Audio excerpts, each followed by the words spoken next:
Nå skal vi se og kaste den i kista. Hørte det er Jack Sparrow som har dødd oppi her. Hiv han ut i noe her.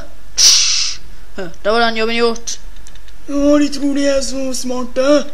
Ja, jeg vil sove litt nå da.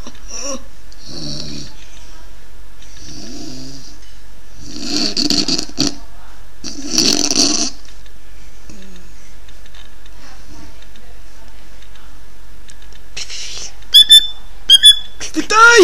Flytt deg! Jeg sa jo det! Skyt deg! Noen andre her? Nei vel? Få ta ro litt da. Ja. Ingen? Ja, få ta på meg min fine hatt. Ja, jeg liker den veldig godt. Åra mi, hvor er åra mi? Min kjære åre. Der, kjempefin.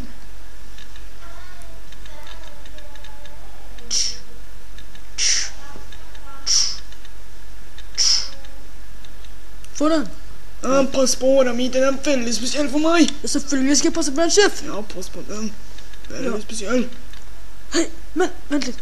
Sjef, jeg må snakke med deg om noe.